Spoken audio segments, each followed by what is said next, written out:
Hello everyone, welcome to Gurukul Mind. Gurukul Mind के इस मंच पे आप सभी का स्वागत है और आज हम स्टार्ट करने वाले हैं करंट अफेयर का अपना सेशन। सो गाइज, आज के करंट अफेयर में काफी न्यूज इंपॉर्टेंट होने वाली है। चलिए स्टार्ट करते हैं, देखते हैं आज की न्यूज में क्या क्या होने वाला है।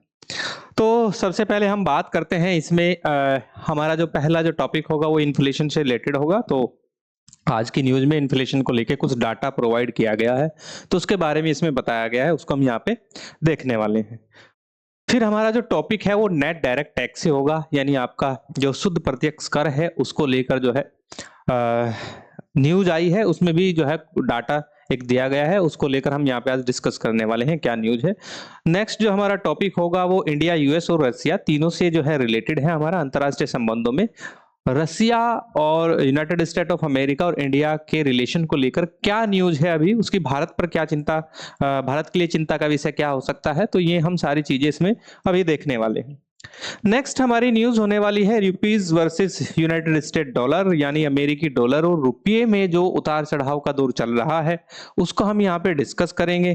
तो अभी रुपये की क्या हालत है उसको हम जो है यहाँ पे देखने का प्रयास करते हैं। नेक्स्ट हम बात करते हैं, नेक्स्ट आता है हमारा रणथंबोर टाइगर रिजर्व से रिलेटेड है। ठीक है, एक्चुअली राजस्थान के अंदर जो है नदी जोड़ो कार्यक्रम चल रहा है, उसको लेकर रणथंबोर टाइगर रिजर्व जो है आपका, उस पर क्या प्रभाव पड़ेगा, आने वाले समय के लिए क्या खतरा हो सकता है, उस पे हम यहाँ पे डिस्कस करेंगे। नेक्स्ट हम बात करते हैं लेबनान से।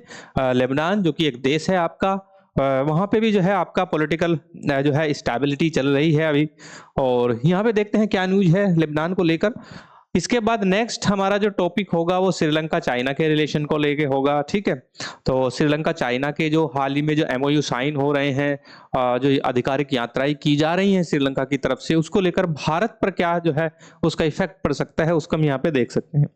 नेक्स्ट हमारा टॉपिक है इजराइल और हमास से। ठीक है, तो इजराइल हमास, जैसा कि आप जानते हैं, हमास जो कि आपका पैलेस्टाइन एक कंट्री है, वहां का एक जो है एक ऑर्गेनाइजेशन है, पॉलिटिकल ऑर्गेनाइजेशन भी इसको कह सकते हैं, और इनका जो है आपस में एक द्वंद जो है काफी समय से चल रहा है, उसको लेकर एक जो है अच्छी खबर है। हो सकता है कि ये जो दोनों तरफ से जो है युद्ध का जो दौर चल रहा है वो बंद होने की संभावनाएं हैं।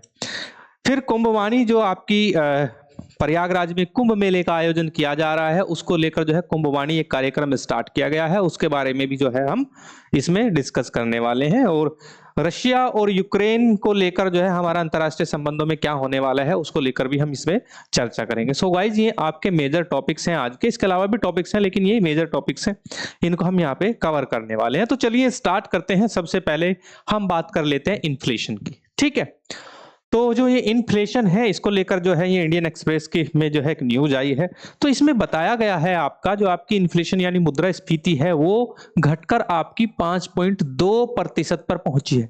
ठीक है, और आरबीआई सतर्क रह सकता है। देखिए क्या होता है कि महंगाई का घटना भी कहीं ना कहीं क्या कर देता है, वो हमारी अर्थव्यवस्था को कहीं ना कहीं जो है इफेक्ट डालता है, प्रभावित करता है, तो आरबीआई इसके लिए सतर्क है। तो महंगाई जो है ज्यादा तेजी से बढ़ना भी नुकसानदायक हो सकता है और महंगाई का घटना भी नुकसानदायक हो सकता है। ठीक है, तो यहाँ पे अगर हम बात करें खुदरा मुद्रास्फीति में, दिसंबर में लगातार दूसरे महीने नरमी का रुख जारी रहेगा। जो पिछले महीने आपकी 5.4% थी वो घटकर अब जो है 5.2% रह गई है। तो महंगाई के घटने से क्या होता है कि जो परचेजिंग पावर होती है, ठीक है, वो थोड़ी जो है बढ़ जाती है, लेकिन महंगाई कहीं ना कहीं क्या करती है कि हमारी जो मार्केट होती है, मार्केट का जो एसेट होती है, ठीक है, उसमें कहीं ना कहीं जो एक रिटर्न होता है उसको देने का प्रयास करती है। लेकिन ये जो है क्यों रहा है एक्चुअली, क्योंकि दालों और सब्जियों सहित खाद्य वस्तुओं की कीमतों में नरमी जारी रही है। तो देखें कि ये जो आपके खाद्य पदार्थ होते हैं, दालें, सब्जियां या और भी आपके जो खाद्य पदार्थ होते हैं, उनमें जो महंगाई होनी चाहिए थी वो नहीं हो पाई, उनमें नरमी देखने को मिल रही है, इसलिए महंगाई जो है आपकी वो घट गई है। यहीं पे हम बात करें, आपका जो राष्ट्रीय सांख्यिकी कार्यालय होता है जिसको एनएसओ कहते हैं, इसने अपने आंकड़े जारी किए हैं और इनके आंकड़ों से ये पता चला है कि जो दालें हैं, सब्जियां हैं, उनमें लगातार नरमी का जो दौर है वो जारी है, इसलिए जो है इन्फ्लेशन जो है वो घट गया है आपका। यही अगर हम बात करें आंकड़ों के अनुसार, उपभोक्ता खाद्य मूल्य सूचकांक जिसे हम सीएफपीआई कहते हैं, इस पर आधारित खाद्य मुद्रास्फीति दिसंबर में घटकर जो थी वो 8.3% पर आ गई, जो पिछले महीने 4% थी। तो कहीं ना कहीं जो इन्फ्लेशन है आपका, मुद्रास्फीति है, इसका डाउनफॉल हमें देखने को इसमें मिल रहा है। ठीक है, तो ये आपकी जो है एक न्यूज है। नेक्स्ट हम चर्चा करते हैं आगे, ये जो है आपकी नेट डायरेक्ट टैक्स से है, जो आपका शुद्ध प्रत्यक्ष कर होता है। तो इसमें ये आया है इंडियन एक्सप्रेस में। तो वित्त वर्ष 2025 में अब तक शुद्ध प्रत्यक्ष कर संग्रह जो है वो 16% बढ़ा है। ठीक है, तो सोमवार को जारी सरकारी आंकड़ों के अनुसार इस वित्त वर्ष में अब तक शुद्ध प्रत्यक्ष कर संग्रह 15.88% से बढ़कर लगभग 16.90 लाख करोड़ रुपए यानी 16.90 लाख करोड़ रुपए हो गया है। ठीक है, तो जो हमारा नेट डायरेक्ट टैक्सेस है उसका जो कलेक्शन है कहीं ना कहीं वो बढ़ रहा है। इसमें अगर हम केंद्रीय प्रत्यक्ष कर बोर्ड की बात करें, जिसको हम सीबीडीटी कहते हैं, इसके आंकड़ों के अनुसार शुद्ध गैर कॉर्पोरेट करों से संग्रह, जिसमें मुख्य रूप से व्यक्तिगत आयकर शामिल है, ये 8.74 लाख करोड़ रुपए से अधिक रहा है। यानी आपके जो कॉर्पोरेट टैक्स होते हैं उनको छोड़कर, यानी गैर कॉर्पोरेट टैक्स जो होते हैं आपके, ठीक है, जैसे अगर हम बात करें आपका जो इनकम टैक्स होता है वो गैर कॉर्पोरेट टैक्स होता है, और भी अदर टैक्सेस होते हैं जो गवर्नमेंट लगाती है, जितने भी आपके जो डायरेक्ट टैक्सेस होते हैं जो सीधे उपभोक्ता पर लगा दिए जाते हैं, ठीक है, उनकी अगर हम बात करें तो वो आपके बढ़कर क्या हुए हैं, 8.74 लाख करोड़ रुपए से इनका जो है कलेक्शन अधिक रहा है। तो ये न्यूज है। अब हम नेक्स्ट चलते हैं। नेक्स्ट है हमारा भारत अमेरिका और रूस से संबंधित। ठीक है, तो जैसे कि मैंने बताया था कि इंडिया यूएस और यूनाइटेड स्टेट ऑफ अमेरिका से रिलेटेड ये न्यूज है। इसकी अगर हम बात करें तो भारत ने अमेरिकी द्वारा प्रतिबंधित रूसी कंपनियों और टैंकरों के साथ व्यापार अपना रोक दिया है। ठीक है, तो ये न्यूज है। अभी हमने क्या कि व्यापार रोक दिया है। जो कंपनियां अमेरिका द्वारा, रशिया की जो कंपनियां थी जो अमेरिका द्वारा प्रतिबंधित थी, उनको हमने अभी उन पर रोक लगाती है। तो ये एक्चुअली न्यूज बाहर निकल कर नहीं आई है, न्यूज़पेपर में ये बताया गया कि सरकारी सूत्रों से जो है ये बातें आ रही हैं कि भारतीय रिफाइनरियों ने अमेरिका द्वारा प्रतिबंधित तेल टैंकरों और संस्थाओं के साथ काम करना बंद कर दिया है। ठीक है, लेकिन देश को 2 महीने की बंद अवधि के दौरान रूसी कच्चे तेल की आपूर्ति में व्यवधान की उम्मीद नहीं है। तो इसको हम ऐसे समझते हैं। देखिए क्या था कि हमारी जो रिफाइनरीज जो आपकी यूनिट्स होती हैं जो तेल शोधन का कार्य करती हैं, हमें क्रूड ऑयल की आवश्यकता होती है। तो क्रूड ऑयल हम कहां से मंगाते हैं? कच्चा तेल हम रसिया से लेते हैं। तो जिन कंपनियों से हम कच्चा तेल लेते हैं, और जो कंपनियां रसिया की कंपनियां अमेरिका द्वारा प्रतिबंधित है, उनसे हमने आपूर्ति को अभी रोक दिया है, वहां से हम जो है उसको इंपोर्ट नहीं करेंगे।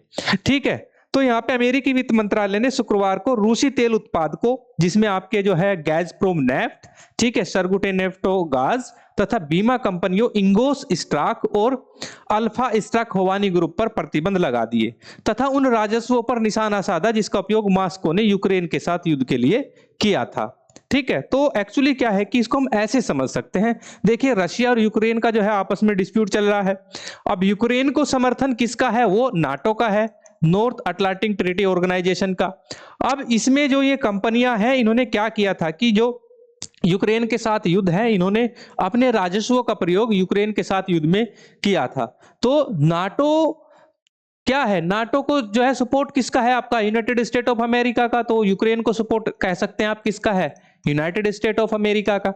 ठीक है, तो अमेरिका ने क्या किया है कि ये जो कंपनियां हैं जिन्होंने डायरेक्ट या इनडायरेक्ट रूप से अपने जो रेवेन्यू है उसका यूज जो है युद्ध के लिए दिया था, तो उन पर प्रतिबंध लगा दिया गया है। ठीक है, वाशिंगटन ने रूसी तेल के परिवहन में प्रयुक्त 183 जहाजों पर भी प्रतिबंध लगा दिया तथा 12 मार्च तक कुछ ऊर्जा संबंधी लेन देन को बंद करने की अनुमति दे दी है। तो ये सारी चीजें, अब इसका इंपैक्ट जो है वो भारत पर पड़ रहा है, क्योंकि अभी हाल ही में क्या है कि अमेरिका में जो आने वाली जो सरकार है उसके साथ जो है हमारे रिलेशन थोड़े जो है अच्छे होते हैं। तो इसलिए सूत्रों के हवाले से एक खबर मिली है कि भारत भी कहीं ना कहीं उन रशियन कंपनियों पर प्रतिबंध लगाने का जो है लगा रहा है, या ये कहीं की लगा दिया है कि जो आपकी कहीं ना कहीं कंपनियां यूक्रेन युद्ध में रशिया को अपने रेवेन्यू को, रशिया का जो रेवेन्यू यूज होता है उसमें रेवेन्यू देने का प्रयास कर रही थी। तो ये न्यूज वहां से आई है। नेक्स्ट हम देखते हैं, इसमें नेक्स्ट है हमारी, अब ये रुपीज वर्सेस डॉलर से रिलेटेड है। जो अमेरिकी डॉलर है और रुपीज है, इसकी अगर हम बात करें तो डॉलर के मुकाबले रुपया 86 से नीचे आया, सेंसेक्स 1000 अंक से अधिक गिरा है। तो यहाँ पे क्या हुआ कि रुपीज की जो वैल्यू है वो डिवैल्यू हो रही है, उसका अवमूल्यन हो रहा है, डिवैल्यूएशन हो रहा है। वहीं अगर हम बात करें जो आपका अमेरिकी डॉलर है वो कहीं ना कहीं मजबूत हो रहा है। तो इससे होगा क्या कि डॉलर के मजबूत होने, विदेशी निवेशकों की ओर से लगातार निकासी और कच्चे तेल की कीमतों में उछाल के कारण सोमवार को रुपया पहली बार अमेरिकी डॉलर के मुकाबले 86 के स्तर से नीचे चला गया और घरेलू शेयर बाजार में 1.3% अधिक की गिरावट आई है। तो इससे आने वाला जो शेयर मार्केट है आपका वो भी कहीं ना कहीं आगे डाउन होने वाला है।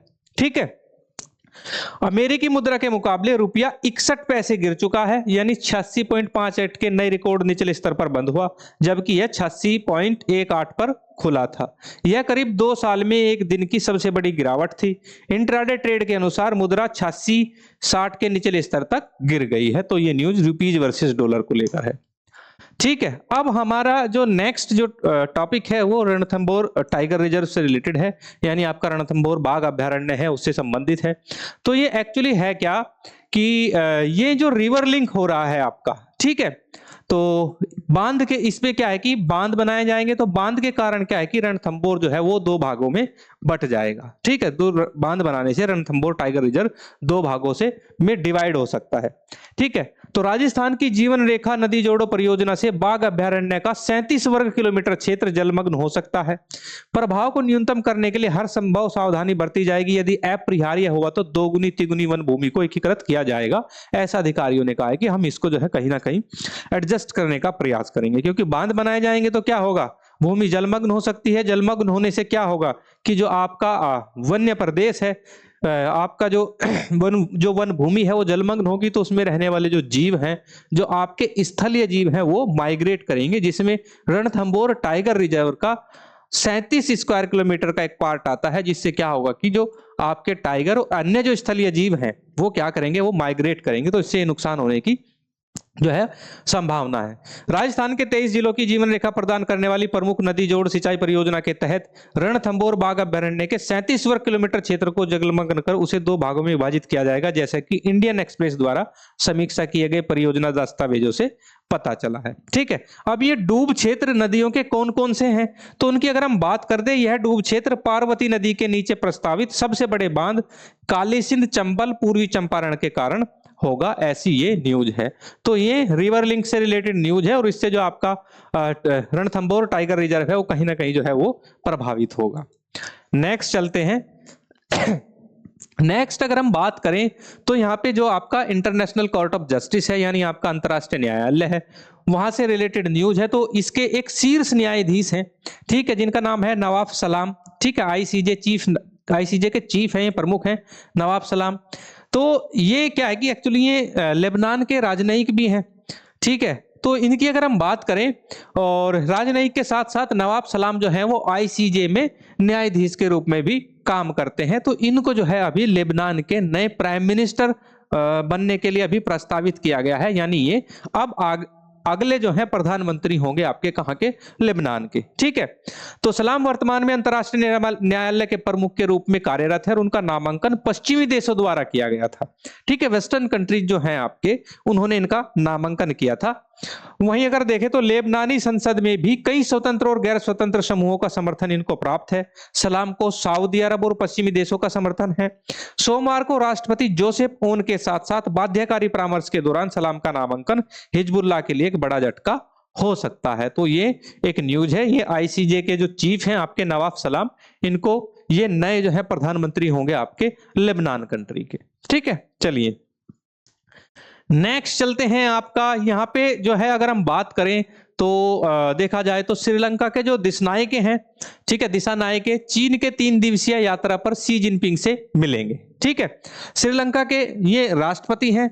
ठीक है, आपके तो श्रीलंका के राष्ट्रपति अनुराग कुमार दिशानायके राष्ट्रपति शी जिनपिंग के निमंत्रण पर सोमवार को 3 दिवसीय आधिकारिक यात्रा पर चाइना जा रहे हैं। ठीक है, तो ये कहीं ना कहीं भारत के लिए जो है चिंता का विषय हो सकता है, क्योंकि चाइना क्या है कि चाइना साउथ एशिया में हमारा पड़ोसी देश है, और हम चाहते हैं कि हमारे जो नेबर्स हैं, क्योंकि हमारी जो पॉलिसी है नेबरहुड फर्स्ट पॉलिसी या नेबर फर्स्ट पॉलिसी या पड़ोसी प्रथम नीति जिसको हम कहते हैं, उसके अनुसार हम अपने रिलेशन अच्छे करने चाहते हैं। लेकिन इनके साथ प्रॉब्लम क्या है? ये क्या है कि क्योंकि ये जो है कहीं ना कहीं इनका जो झुकाव है वो चाइना की तरफ जा रहा है। और इसमें अगर हम बात करें तो दिशा नायके राष्ट्रपति सी के साथ विभिन्न क्षेत्रों पर द्विपक्षीय वार्ता करेंगे। और इसमें चीनी प्रधानमंत्री ली कियांग और चीन के नेशनल पीपल्स कांग्रेस के स्थायी समिति के अध्यक्ष झाओ लेजी से भी ये मुलाकात करेंगे। बहुत सारी चीजों पर होनी है, जैसे चाइना का belt and road initiative project है, उस पर बात होगी।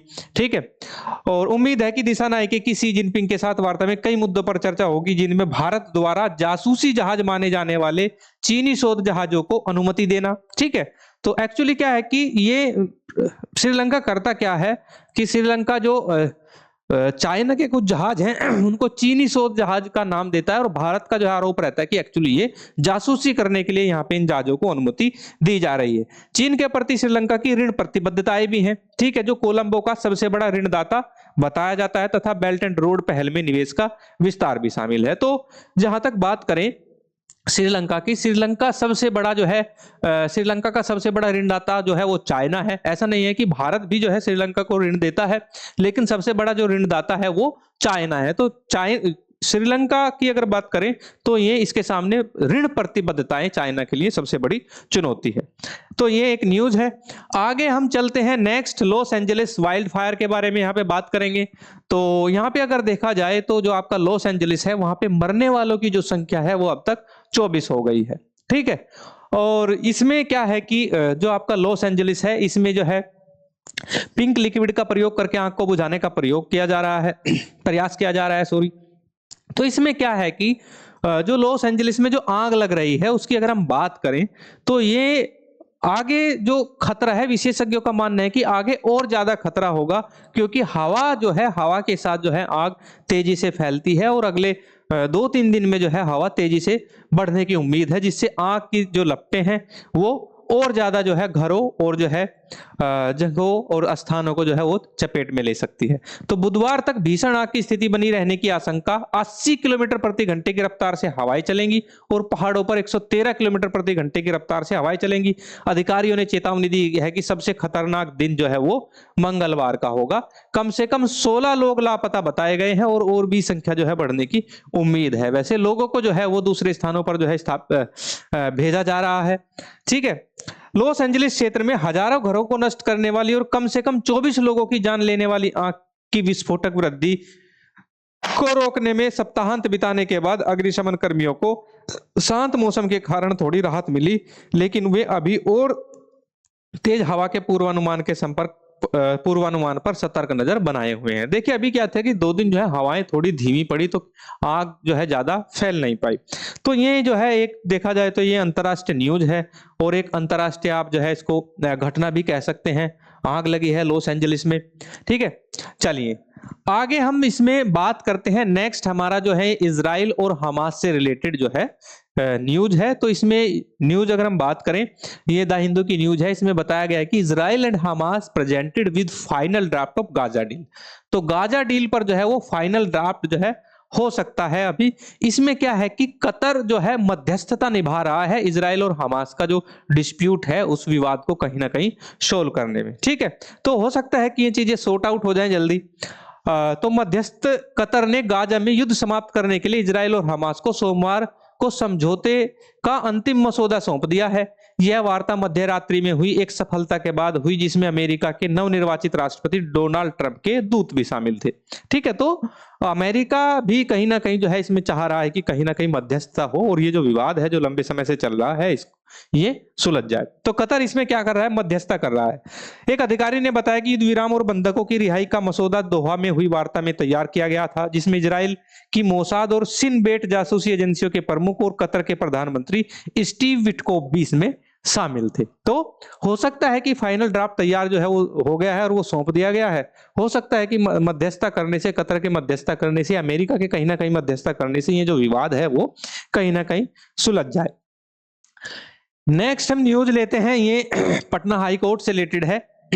तो पटना हाई कोर्ट में क्या है कि पटना हाई कोर्ट के जो है मुख्य न्यायाधीश हैं विनोद चंद्रन, इनको सर्वोच्च न्यायालय भेज दिया गया है अभी। ठीक है, यानी पटना हाई कोर्ट के जो सीजे चीफ जस्टिस हैं, chief justice of Patna high court, उनको जो है अभी सुप्रीम कोर्ट में न्यायाधीश के रूप में अपॉइंट किया गया है। ठीक है।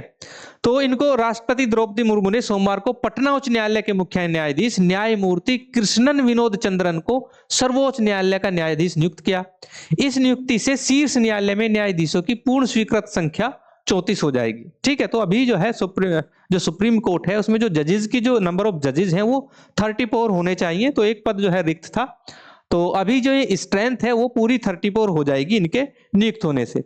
सुप्रीम कोर्ट कोलेजियम ने 7 जनवरी को न्यायमूर्ति चंद्रन की नियुक्ति की सिफारिश की थी। भारत के मुख्य न्यायाधीश संजीव खन्ना की अध्यक्षता वाले कोलेजियम ने अपने प्रस्ताव में कहा कि वर्तमान में केरल उच्च न्यायालय में कोई भी सर्वोच्च न्यायालय का न्यायाधीश नहीं है। ठीक है, तो एक्चुअली ये पहले क्या थे कि केरल उच्च न्यायालय में जो है अपॉइंटेड थे, उसके बाद जो है ये पटना हाई कोर्ट में जो है चीफ जस्टिस बनते हैं, और अभी जो है ये केरल उच्च न्यायालय की तरफ से एक तरीके से देखा जाए वो प्रतिनिधित्व करेंगे सुप्रीम कोर्ट में। ठीक है, न्यायमूर्ति चंद्रन को 8 नवंबर 2011 को केरल उच्च न्यायालय का न्यायाधीश नियुक्त किया गया था। 29 मार्च 2023 को पटना उच्च न्यायालय के मुख्य न्यायाधीश के रूप में इन्हें पदोन्नत किया गया था, और अभी जो है इन्हें सुप्रीम कोर्ट में जो है भेज दिया गया है, वहां पे एज ए चीफ जस्टिस इनको एज ए जस्टिस इनको अपॉइंट कर दिया गया है। तो ये न्यायाधीश के रूप में अभी जो है सुप्रीम कोर्ट में वर्क करेंगे। ठीक है, चलिए नेक्स्ट जो है आपका ये कुंभवाणी से रिलेटेड है। ठीक है, कुंभवाणी एक्चुअली जो है ये अभी एक रेडियो चैनल जो है लॉन्च किया गया है, ताकि कुंभ में जाने वाले सभी श्रद्धालुओं और पर्यटकों सभी के मनोरंजन आदि के लिए कुंभवाणी रेडियो चैनल स्टार्ट किया गया है। ठीक है, तो कुंभवाणी रेडियो तीर्थ यात्रियों को जानकारी और मनोरंजन दोनों प्रदान करेगा, साथ साथ जानकारी भी देता रहेगा बीच बीच में, इसलिए रेडियो चैनल स्टार्ट किया गया है।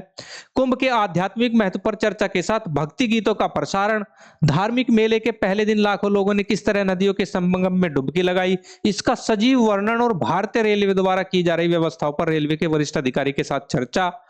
ठीक है, तो ये सारी चीजें इस चैनल पे हो रही हैं। सोमवार को इस मेगा मेले के दौरान शुरू किए गए रेडियो चैनल पर यह सब प्रसारित किया गया था। सारी चीजें ब्रॉडकास्ट करने के लिए इस चैनल को, रेडियो चैनल को स्टार्ट किया गया।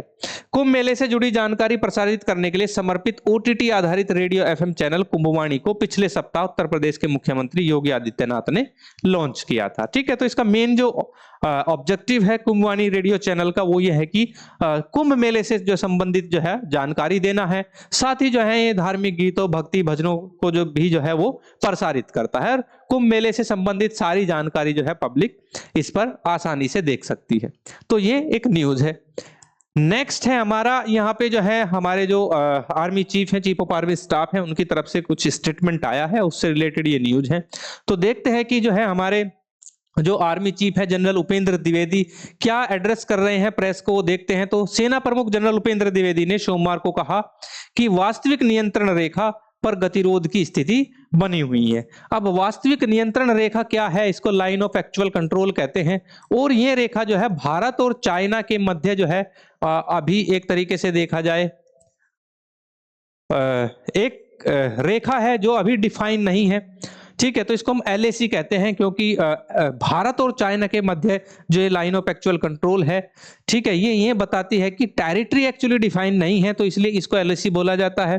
उन्होंने सभी कोर कमांडरों को गश्त और चराई से संबंधित जमीनी स्तर पर मुद्दों को संभालने के लिए अधिकृत किया है, ताकि इन तुच्छ मुद्दों को सैन्य स्तर पर ही सुलझाया जा सके।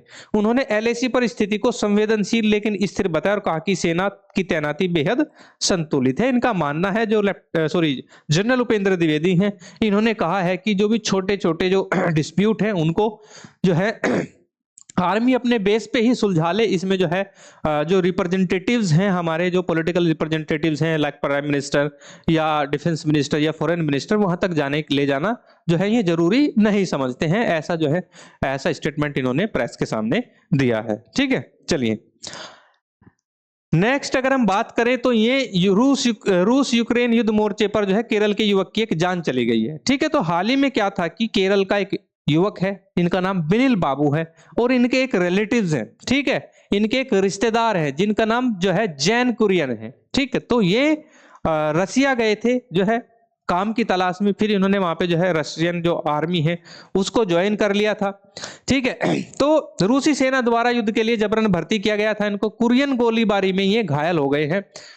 उनके परिवार उन्हें वापस लाने की कोशिश कर रहे हैं। और जो आपके बिनिल बाबू हैं, जैन कुरियन तो क्या है कि वो घायल हो गए हैं गोलीबारी में, और बिनिल बाबू जो है इनकी हत्या हो गई है। ठीक है, भारतीय दूतावास से सोमवार को यहां श्री बाबू के परिवार को प्राप्त संदेश के अनुसार केरल के त्रिशूर जिले के 2 युवकों में से एक 32 वर्षीय बिनिल बाबू, जिन्हें रूसी सेना में जबरन भर्ती किया गया था, और रूस यूक्रेन युद्ध मोर्चे पर एक गोलीबारी हमले में मारे गए हैं। ठीक है, तो ये एक न्यूज है। वहीं हमले में अन्य युवक जो है आपके जैन कुरियन, जिनकी जो उम्र है वो 27 वर्ष बताई जा रही है, गंभीर रूप से घायल हो गए। उनके परिवार जन जो है वो भारत सरकार से गुहार लगा रहे हैं कि उनके बेटे को वापस बुला जाए। श्री बाबू और कुरियन जो है रिश्तेदार हैं, वे नौकरी की तलाश में रूस गए थे और जून से संघर्ष क्षेत्र में जो है वो फंसे हुए हैं। ठीक है, तो ये न्यूज है रशिया में, रशिया यूक्रेन जो वॉर है उसमें बिनिल बाबू की जो है जान चली गई है, और जो कुरियन है बेचारे वो अभी घायल हैं। ठीक है, तो आगे अगर हम चलते हैं तो ये मध्य प्रदेश से रिलेटेड एक न्यूज है। मध्य प्रदेश के जो है मुख्यमंत्री हैं मोहन यादव, उन्होंने क्या किया है कि जो 11 गांव के नाम परिवर्तित किए हैं। ठीक है, तो जो 11 जो गांव है मध्य प्रदेश में, उनको जो है नए नाम दे दिए गए हैं, और इनकी घोषणा की है इन्होंने। तो रविवार को शाजापुर की श्री काला पीपल तहसील में कार्यक्रम में श्री यादव ने गांवों के नाम बदल दिए हैं। अब जैसे वो गांव कौन कौन से हैं, इनमें से मैं कुछ नाम बता देता हूं आपको। देखिए, जैसे कि मोहम्मदपुर मचनाई जो गांव था उसका नाम मोहनपुर कर दिया है इन्होंने। ढाबला हुसैनपुर का जो नाम है वो ढाबला राम कर दिया है। मोहम्मदपुर पवड़िया जो गांव है उसका रामपुर पवड़िया कर दिया है। खजूरी अहलदाद से इसका नाम खजूरी राम कर दिया गया है। हाजीपुर का नाम बदलकर हीरापुर कर दिया है। निपानिया हिसामुद्दीन का नाम बदल के इन्होंने निपानिया देव कर दिया है। रीसदी मुरादाबाद को इन्होंने रीसड़ी नाम दे दिया है नया। तो कुल मिलाकर जो है ऐसे ही 11 गांव के नाम जो है इन्होंने एक कार्यक्रम में घोषणा कर दी कि 11 गांव के नाम परिवर्तित कर दिए गए हैं। ठीक है, तो ये भी एक न्यूज जो है आपकी बन सकती है। मध्य प्रदेश में जो है 11 गांव के नाम अभी परिवर्तित किए गए हैं। ठीक है, अब नेक्स्ट जो टॉपिक है आपका वो जेड मोड जो टनल है आपका उससे रिलेटेड है। जैसे कि कल की न्यूज में मैंने बताया था कि जम्मू कश्मीर के जो मुख्यमंत्री हैं उमर अब्दुल्ला, उन्होंने जेड मोड टनल का जो है निरीक्षण किया था। सुरक्षा व्यवस्था को देखा था, उसका निरीक्षण किया गया था, क्योंकि जो है ये जो है आपके जो प्रधानमंत्री हैं वो उसका उद्घाटन करने वाले थे, तो इन्होंने उद्घाटन कर दिया है अभी। और इसमें देखा जाए तो प्रधानमंत्री ने जम्मू कश्मीर के जेड मोड सुरंग का उद्घाटन किया, लेकिन जब इनसे सवाल राज्य के स्टेटहुड पर पूछा गया, जम्मू कश्मीर जो कि अभी यूनियन टेरिटरी है और वो अपने स्टेटहुड की डिमांड कर रहे हैं, यानी राज्य के दर्जे की डिमांड कर रहे हैं, तो उस पर उन्होंने चुप्पी साध ली है। ठीक है, तो प्रधानमंत्री नरेंद्र मोदी ने सोमवार को गांदरबल के सेनबर्ग इलाके में रणनीतिक जेड मोड सुरंग का उद्घाटन किया, लेकिन जम्मू कश्मीर को राज्य का दर्जा बहाल करने की समय सीमा के बारे में कोई प्रतिबद्धता नहीं जताई है। हालांकि कई बार जो है गृह मंत्री अमित शाह ने जो है संसद में बोला था कि हम जो है निकट भविष्य में जो उनकी स्टेटहुड है वो उनको वापस करेंगे, लेकिन वो कोई समय सीमा नहीं बताई है। ठीक है, लेकिन उन्होंने ये भी कहा है कि केंद्र शासित प्रदेश में सड़कों रेलवे लाइनों के नए नेटवर्क ने जम्मू कश्मीर और नई दिल्ली के बीच की दूरी को पाट दिया है। ठंड के मौसम में श्री मोदी ने 2700 करोड़ की लागत से बनी 6.5 किलोमीटर लंबी अत्याधुनिक सुरंग का उद्घाटन किया। इस सुरंग ने सोनमर्ग जैसे पर्यटन स्थल को साल भर पर्यटकों के आकर्षण केंद्र बना दिया है। प्रधानमंत्री मोदी ने कहा कि कश्मीर को लद्दाख से जोड़ने वाली जेड मोड सुरंग और बनने वाली जोजिला सुरंग से कारगिल और लेह के लोगों का भी जीवन आसान हो जाएगा, क्योंकि ये जो है कहीं ना कहीं जो है कारगिल और लेह की कनेक्टिविटी को भी कनेक्ट करेगी। ठीक है, ये टनल इसलिए बनाई जाती है क्योंकि होता क्या है कि जब सर्दी का मौसम आ जाता है तो भारी भरकम जो है वहां पे बर्फबारी होने लगती है, जिसकी वजह से जो आम रोड होते हैं आपके नेशनल हाईवेज होते हैं, ठीक है, वो क्या होते हैं, वो अवरुद्ध हो जाते हैं। तो फिर उस मौसम में जो है टनल जो है ज्यादा आपके यात्रा को आसान कर देती है। टनल के रास्ते जो है आप भूमिगत रूप से जो है अपनी यात्रा कर सकते हैं। तो टनल जेड मोड जो टनल है इसका उद्घाटन कर दिया गया है। ठीक है, सो गाइस आज के लिए जो है इतना ही, और हमारा जो चैनल है गुरुकुल माइंड, सभी जो है इसको लाइक करें और कमेंट करें, सब्सक्राइब करें। साथ ही दोस्तों हमारा जो चैनल है आपका, आप इसको जो है इंस्टाग्राम पे भी फॉलो कर सकते हैं, और हमारे जो है कंटेंट रिलेटेड जो कोई भी आपको जानकारी चाहिए तो आप हमारे टेलीग्राम पेज है, इसे आप ज्वाइन कर सकते हैं। साथ ही दोस्तों अगर आपको ज्यादा जानकारी चाहिए, हमारा जो व्हाट्सएप नंबर है 8880 इस पर जो है आप हमसे कनेक्ट हो सकते हैं, और हमारी ज्यादा जानकारी के लिए जो है हमारे जो है कोर्सेज के बारे में और हमारी वीडियोस को देखने के लिए आप जो है हमारी वेबसाइट है www.gurukulmind.com, इस पर भी आप विजिट कर सकते हैं। सो गाइज आज के लिए इतना ही, अब मुझे दीजिए इजाजत। धन्यवाद।